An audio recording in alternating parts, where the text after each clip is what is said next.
The people! Sa dalawang ito, alin ang gusto mong maging pet? A. Asong marunong magsalita.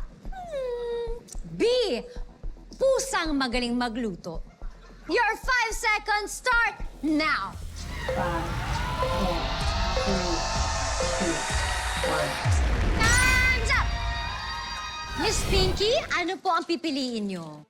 Kung ako ang tatanungin, pipiliin ko yung pusa. Pero judging by the people here tonight, sa palagay ko, A, asong marunong magsalita. Mel, what do you think? Ang feeling ko ang sagot ng people ay letter B, pusang magaling magluto. Okay! Bakit ang gusto mo yung pusang magaling magluto? Hindi kasi syempre, 'di ba, sa buhay ngayon, people are very busy nowadays, 'di ba? Lalo na yung sa mga nagtatrabahong Yes. mag-isa, 'di ba, nagluluto sila, they do their own laundry. Pero kung meron kang pusa na merong magaling magluto, less chores sa'yo yun. Yes. At saka, di ba, pag uwi mo, mag-breakfast, maghahanda sa'yo ng Yes. breakfast, maghahanda sa'yo ng lunch, maghahanda sa'yo ng dinner. My goodness, di ba, napakasarap. Ano yung specialty ng putahe nila? Ay, fusion. Fusion! Fusion, di ba? Magaling! Magaling. Dapat Magaling. Kasi yung pusang yon, chef yon. Oo. At saka, Diba? kesa sinasako sila, at least ito, magiging chef sila. So, hindi mo Oo. sila sasakuin. I think that's a good answer as well. Yes. But, let's hear it from the people muna. Sean, I want to know your answer first as a pet lover. asong nagsasalita. Kasi, sa tagal-tagal ko kasama ng mga aso ko, lahat na ng dinaldal ko, wala naman silang sagot.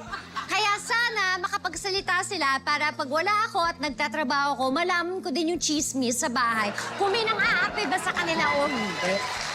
Thank you so much. Let's ask the people. Ano pong pangalan natin, Mami? Ako si Ami Mami Uenyo. Annie. Okay, may mga alaga ka bang pets? May dalawa akong alagang pusa. Pusa. So, pusa rin ba yung sagot mo or asong marunong magsalita? Pusa na marunong magluto. Bakit po? Para nakaupo na lang ako at siya naman na magluluto. Tama! O, ano naman putahe ng pusa mo?